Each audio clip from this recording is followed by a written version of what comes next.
주간은 다른 의미도 있지만 이렇게 감사하는 절기이기도 합니다. 뭐 우리가 주님께서 우리를 위해서 돌아가신 것도 감사하고 눈물도 나고 그런 것도 있지만 정말 하나님께서 우리를 얼마나 사랑하시는지를 확인하고 감사하는 절기이기도 하지요.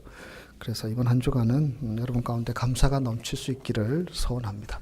우리 앞에 대해 계신 분 그렇게 축복했으면 좋겠습니다. 감사가 넘치는 한 주가 되십시오. 그렇게 축복하기 원합니다.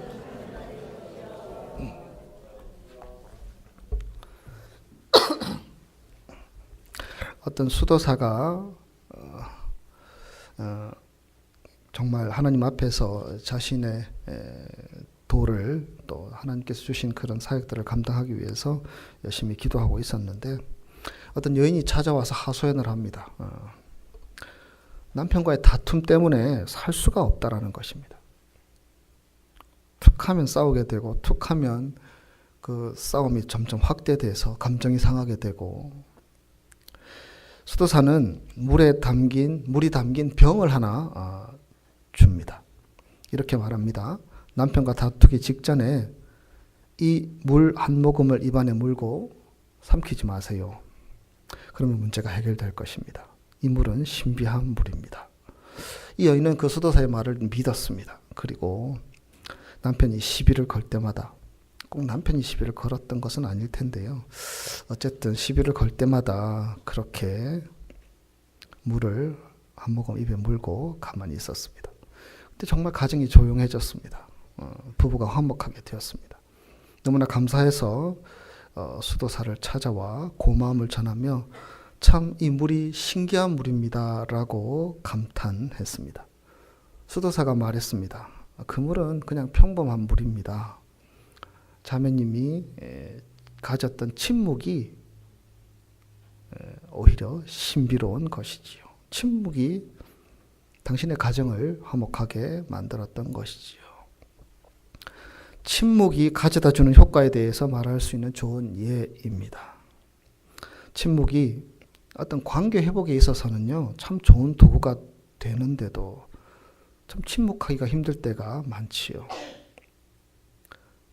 한국에 있을 때도 종종 이 가정과 함께 이야기를 나누고 상담을 하게 되면 내가 그때 그 말만 하지 않았더라도 우리 가정이 이렇게 되지 않았을 터인데 이렇게 후회하는 경우들을 종종 보게 됩니다. 그러나 또 어떤 경우는요, 여러분 이야기를 해야 할 때가 있습니다.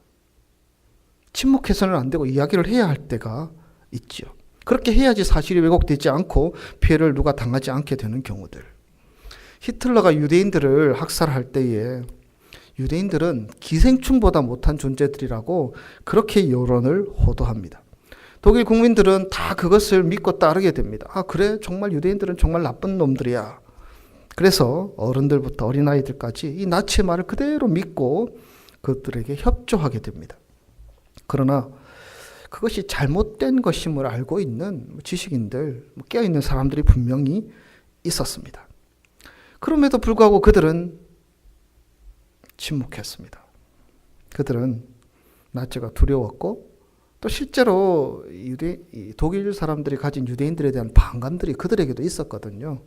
그래서 그들은 아무 말도 하지 않고 나치가 무려 600만, 700만이나 되는 많은 유대인들을 학살하는데 그들은 동조자, 방조자가 되었습니다.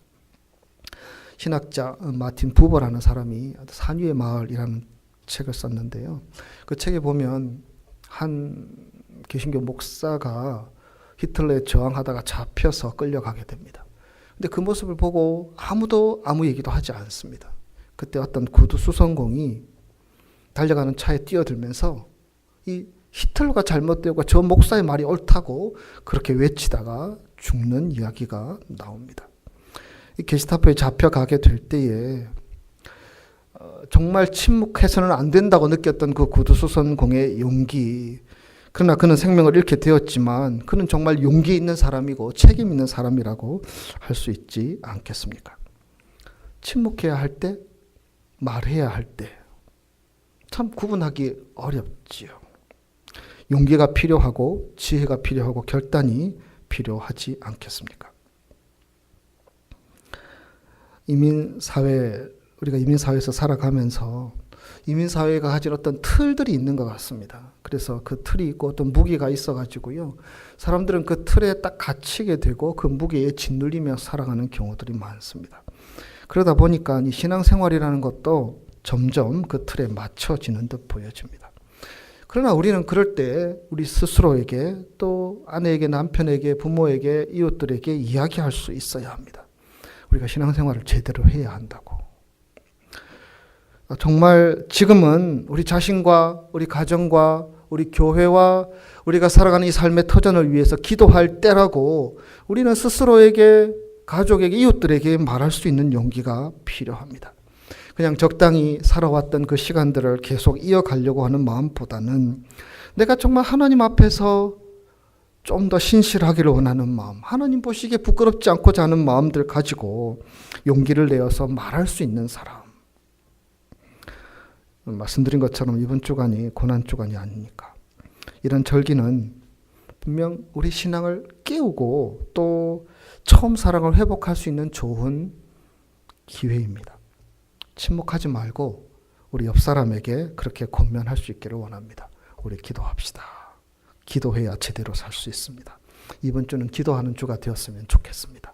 우리 옆 사람에게 그렇게 축복하기를 원합니다. 한 주간 기도하며 기도의 승리자가 되기를 원합니다. 서로 축복하기를 원합니다.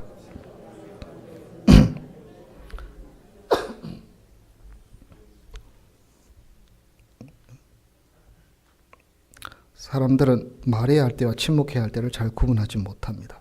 많은 경우에 침묵은요, 특별히 우리 자신의 신앙을 성장시키고 새롭게 하는 좋은 도구가 되고요. 앞에서도 말씀드린 것처럼 관계를 회복하는 데 있어서도 좋은 도구가 됩니다.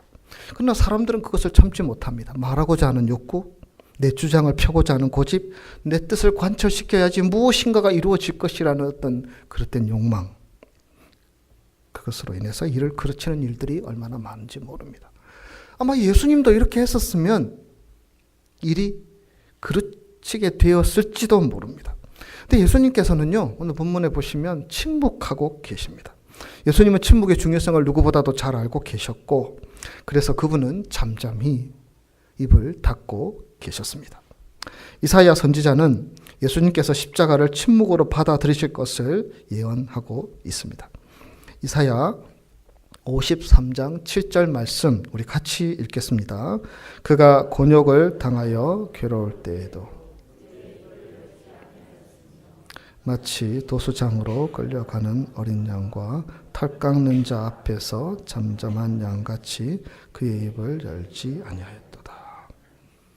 이 예언의 말씀은 오늘 본문 마태복음 27장 11절 이하에서 대제사장들과 장로들에게 고발을 당하시면서도 한마디도 말씀하시지 않고 계십니다. 그것으로 성취된 것이죠. 괴로움을 당하고 있고 잘못된 비방과 저주를 행하고 있음에도 불구하고 예수님께서 입을 열지 않은 이유가 무엇이겠습니까? 예수님께서 침묵하신 이유가 과연 무엇이겠습니까? 그리고 예수님께서 침묵하셨던 이 침묵은 오늘 우리에게 어떠한 가르침, 어떠한 도전을 주고 있는 것입니까?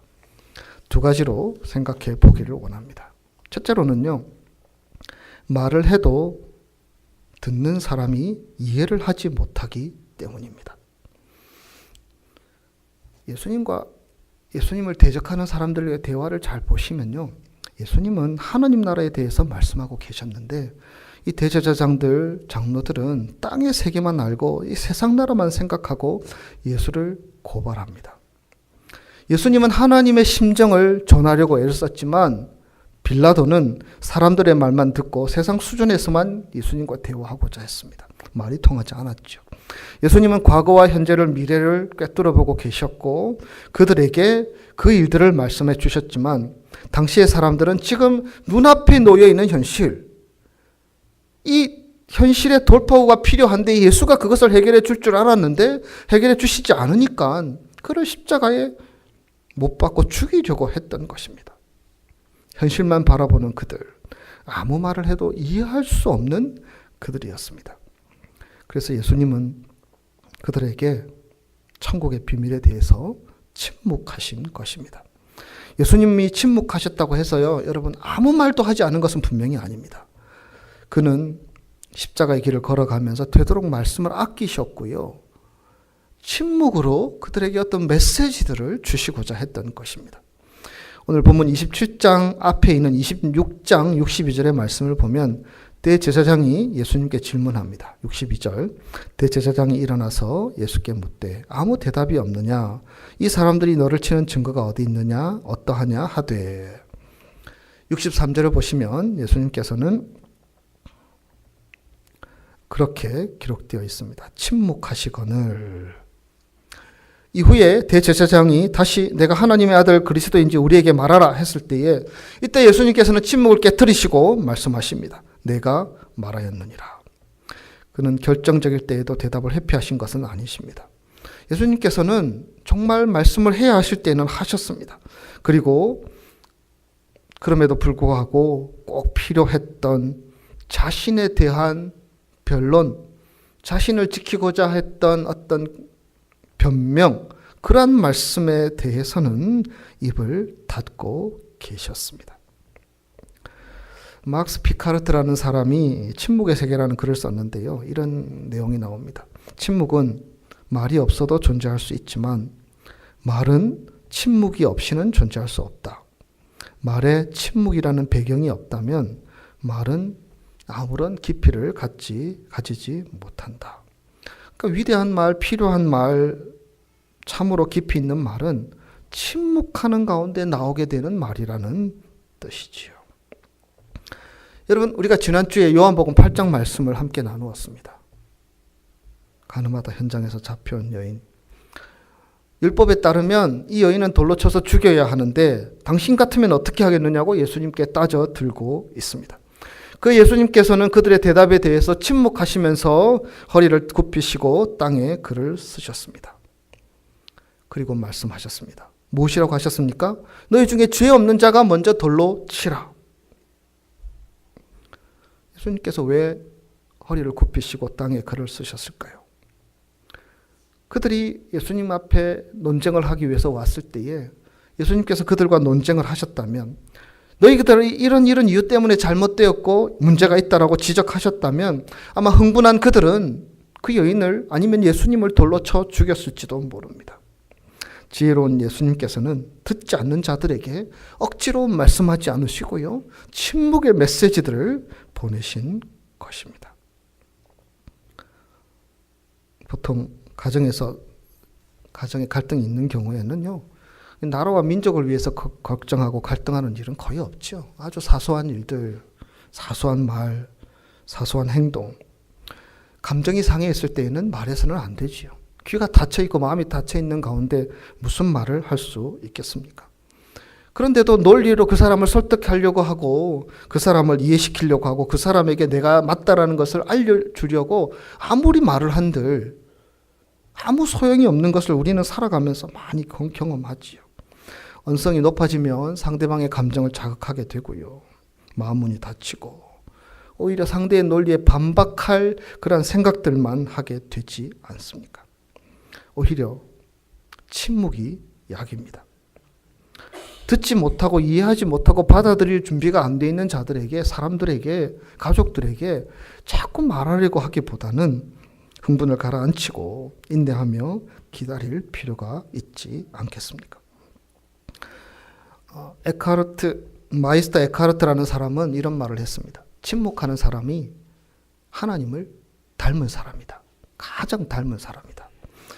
그는 이렇게 말합니다. 이 우주에서 침묵만큼 하나님의 모습과 닮은 것은 아무것도 없다. 여러분, 하나님께서는 우리에게 침묵하지만 우리는 자연을 보면서 하나님께서 지금 공중의 새도 들의 꽃도 입히시며 돌보시는 그 하나님의 손길을 경험할 수 있습니다. 하나님께서 우리에게 찾아와서 누구야 말씀하시지 않지만 하나님께서 우리 곁에 계셔서 우리를 사랑의 손길로 돌보고 계시며 돕고 계시며 내 기도 들으신다라는 사실을 우리는 믿고 알고 경험하며 살아가고 있습니다. 주님은 침묵으로 우리에게 다가오지만 그 침묵은 귀한 메시지이며 그 침묵 속의 은혜와 사랑들을 우리는 경험하며 살아가게 되지요. 터키의 타우루스 산에는 독수리의 서식지로 아주 유명합니다. 근데 독수리들이 가장 좋아하는 그 먹이 중에 하나가 바로 두루미라고 합니다. 두루미들이 이 타우루스 산을 넘어갈 때에 독수리들은 두루미를 기다리고 있다가 잽싸게 공격해서 허기진 배를 채우곤 합니다. 그런데 이 두루미는 원래 좀 시끄러운 동물입니다. 떠들기를 좋아하는 기질을 가지고 있어서요. 하늘을 날아가면서도 계속 꽥꽥꽥꽥 그런 소리를 낸다고 합니다. 독수리는 그것을 알고 있습니다. 그래서 이 타우루스 산 언덕에 지키고 있으면서 굳이 잘 관찰할 필요도 없습니다. 꽥꽥꽥꽥 소리만 나면 그냥 가서 잽싸게 채워서 먹잇감으로 쓰면 되는 것이었습니다. 그러나 나이가 많은 아주 경험이 많은 두루미들은 희생을 당하지 않는데 그 이유가 이 산을 넘어본 그들은 자기들이 입을 열면 죽게 되는 동료들의 모습을 분명 목격했습니다. 그래서 그 산을 건널 때에는 꼭 입에 작은 돌을 하나 물고 산으로 올라간다고 합니다. 그래서 입에 문 돌 때문에 침묵을 지키면서 무사히 그 산을 넘어갈 수 있다고 합니다. 침묵은 종종 우리를 살릴 수 있습니다.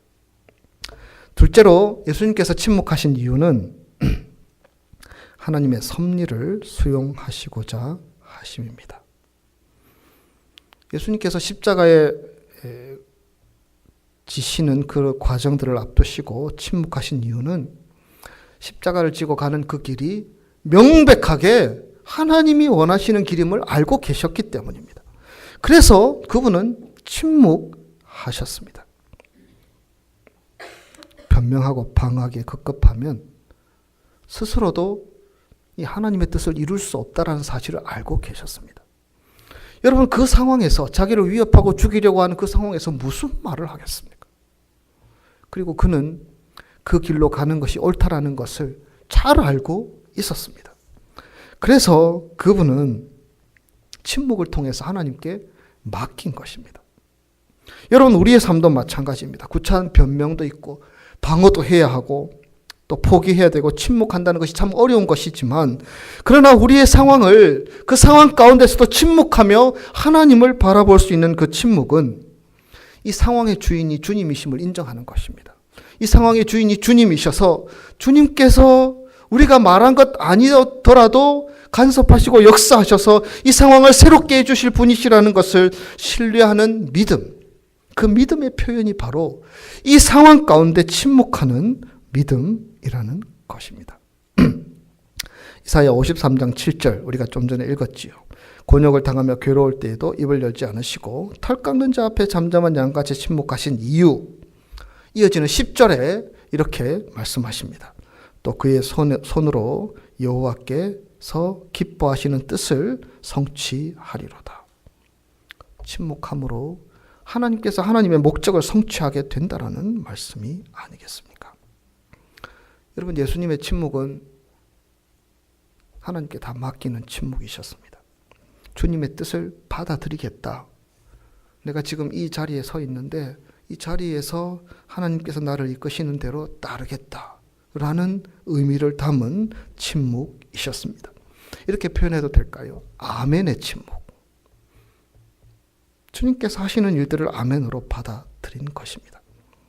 몇 마디 변명만 하면 빌라도도 이상히 여기고 놀랍게 여겼다고 되어 있습니다. 자기를 변론하면 얼마든지 살 수 있는 기회가 있었지만 예수님은 침묵하셨습니다. 그래서 27장 14절 한마디도 대답하지 아니하시니 총독이 크게 놀라워하더라. 예수님은 하나님의 섭리를 받아들이는 방편으로 침묵하셨던 것입니다.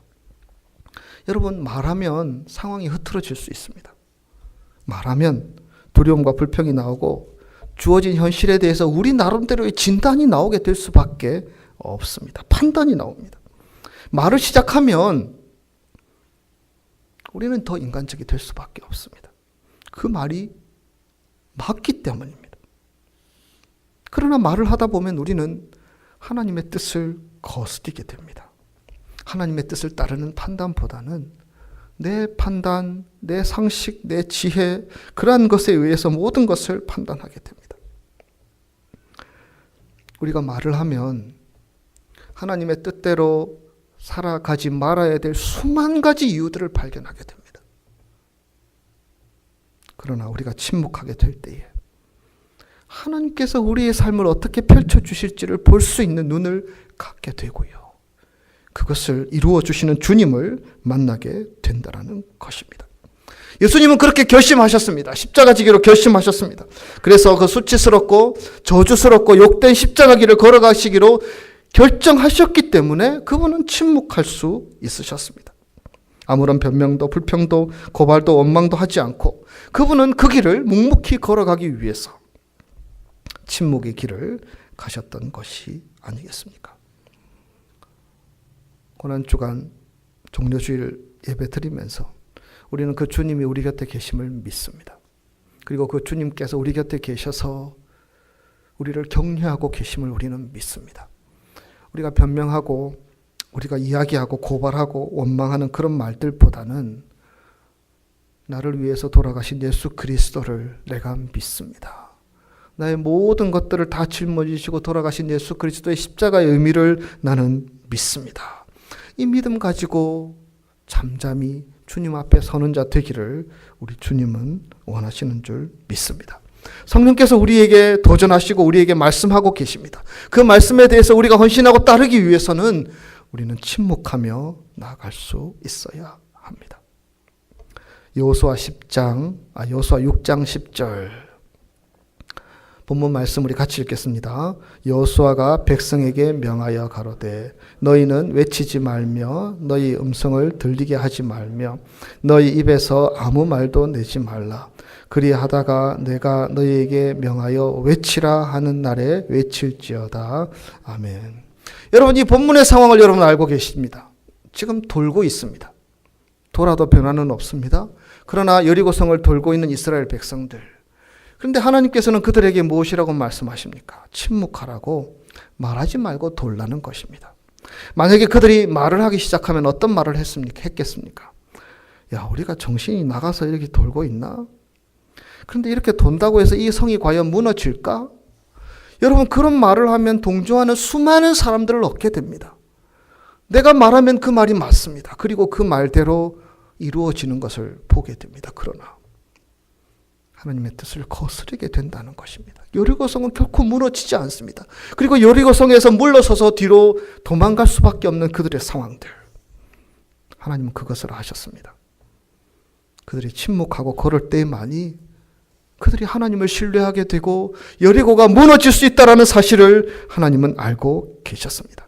그래서 그들은 하나님의 약속을 묵상하며 하나님만을 바라보며 여리고를 침묵으로 걸어갈 수 있었습니다. 우리 앞에 가로막고 있는 인생의 여리고가 얼마나 높고 크든지 간에 우리가 침묵하며 하나님이 우리에게 주신 약속, 하나님을 신뢰하는 믿음, 임마누엘의 주님을 믿고 따라가는 마음, 그 마음으로 나아가게 된다면 주님께서는 어떨 때에 적절한 타이밍에 우리의 입을 열게 하실 것입니다.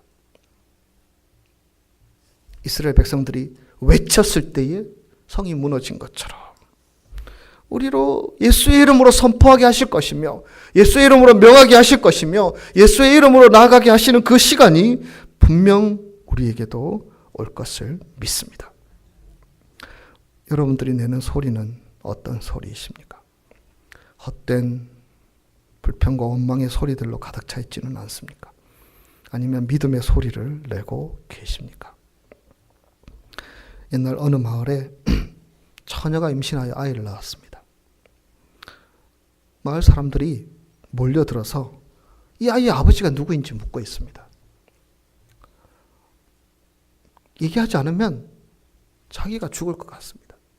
어떤 불륜을 했는지 어떤 사람과 관계를 가졌는지 잘 모르지만 이 여인은 이 위기를 벗어나고 싶습니다. 그런데 그렇다고 해서 그 얘기를 했다가는 또 무슨 일이 생길지, 어떤 수도사가 지나가고 있었는데 그냥 그 수도사가 눈에 띄니까 그냥 입에서 툭 내뱉은 말이 저 사람이 나를 임신하게 했다고, 그런 말을 했습니다. 악의적인 말이죠. 두려워서 했던 말이지만 그 말을 내뱉었습니다. 사람들은 수도사에게 몰려가 사실 여부를 따졌습니다. 이 수도사는 그런데 긍정도 하지 않고 부정도 하지 않고 가만히 있는 것입니다. 사람들은 처녀를 임신시킨 주인공이 바로 이 수도사다, 그렇게 믿었습니다. 그리고 비난을 쏟아부었습니다. 위선자, 이중인격자, 더러운 놈, 흥분한 이들은 참지 못하고 그들의 흥분들을 돌을 던짐으로 해소하게 되었고요. 결국에는 그 수도사는 돌에 맞아 죽고 말았습니다. 그러나 누군가가 이 죽은 수도사를 장사 지내려고 수의를 입히려고 하다가 이 수도사가 여자라는 사실을 알게 됩니다. 수도사는 얼마든지 자신의 결백을 주장하여 죽음을 피할 수 있었을 것인데 왜 침묵했겠습니까? 그렇게 자신을 희생함으로 지금 저 위기에 처해 있어서 두려움으로 쩔쩔매고 있는 그 여인에게 도움을 주고 싶었던 것입니다. 구해내려고 했던 것입니다. 그리고 자신들의 죄를 깨닫지 못하면서 회개할 생각조차 갖지 않는 그들, 그 많은 사람들, 다른 사람들의 허물만 들추어내어서 그를 어떻게 해서든지 그렇게 심판하고자 정죄하는 마음으로 가득 찼던 그 사람들도 도와주고자 했던 것입니다. 그래서 그 수도사는 침묵을 통해서 어떤 웅변보다도 강력한 메시지를 보여주었던 것이었습니다. 오늘 우리는 어떻습니까? 아주 작은 비난에도 쉽게 흥분하고 있지는 않습니까? 사소한 문제로 인해서 얼마나 억울하고 목청을 높이고 있지는 않으십니까? 아주 작은 손해를 보지 않으려고 싸울 때가 얼마나 많습니까? 예수님은 우리의 구원을 위해서 자신의 생명과 자신의 몸과 피를 다 주실 준비가 되어 있으셨습니다. 그리고 그 길을 가기 위해서는 침묵이 필요했습니다. 끝까지 자신을 변호하려고 하지 않으시고요. 그 길을 걸어가셨습니다. 그것이 저와 여러분을 변호하는 길이었다는 것을 알고 계셨습니다. 정죄하고 판단하기에 바쁜 우리를 구원하는 길은 이 길밖에 없다라는 사실을 주님은 알고 계셨습니다. 고난주일에 하나님은 예수님의 이 침묵을 배우기를 원하십니다. 하나님의 뜻을 행하려면 침묵해야 합니다. 비록 오해와 고난이 우리를 가로막더라도 우리는 예수님처럼 침묵하며 그 길을 걸어갈 수 있어야 합니다. 젊은 철학자 에머슨이 당시의 대서상가인 칼라일을 방문하였습니다. 두 사람은 호숫가에 산책하고 있었습니다. 그런데 아무 말도 하지 않고 산책하고 있었습니다. 해질 무렵에 모두 지그시 눈을 감고 깊은 사색에 잠겼습니다. 두 사람은 한마디도 이야기를 나누지 않았습니다. 이제 헤어질 때가 되었는데 이 에머슨은 매우 기쁜 표정으로 아주 작별 인사를 합니다. 오늘 선생님께 정말 많은 것을 배웠습니다. 칼라일도 밝은 표정으로 그래요. 당신은 아주 훌륭한 철학자가 될 자질을 갖추고 있어요. 그렇게 이야기했다고 합니다. 두 석학은 침묵 속에서 많은 것을 깨달았습니다. 그들은 대화보다 명상이 더 중요한 것을 알았던 것입니다. 그래서 침묵의 시간을 서로 깨트리지 않았습니다. 지금의 시대는 뭐가 옳고 뭐가 그른 것을 얘기하는 웅변의 시대라기보다는 침묵하며 우리 자신들을 돌아보아야 할 시대가 아니겠습니까? 우리 교회도 마찬가지입니다. 침묵하면서 하나님의 뜻이 무엇인지 잠잠히 기다리며 귀를 주님 앞에 고정하는 시간이 우리 교회에도 필요하지 않겠습니까? 하나님의 뜻을 분별하고 순종하는 시간이 오늘의 시간이 되기를 주님은 원하십니다. 그러기 위해서는 침묵이 필요합니다. 하나님의 음성을 듣는 귀가 우리에게 필요합니다. 그러나 우리가 침묵할 때에 우리가 말하여서 우리의 뜻대로 행하고자 하는 그런 의지들을 내려놓고 주님께 모든 것을 맡기며 나아가게 될 때에 우리 주님 가만히 있지 않으시고 찾아오셔서 우리 가정을 건강하게 해주시며 우리 교회를 새롭게 해주시며 이 땅을 고치는 하나님의 역사를 일구어 주실 줄 믿습니다. 침묵함으로 하나님의 뜻을 구하는 그런 저와 여러분의 삶이 되시기를 주님의 이름으로 축복합니다. 기도하겠습니다.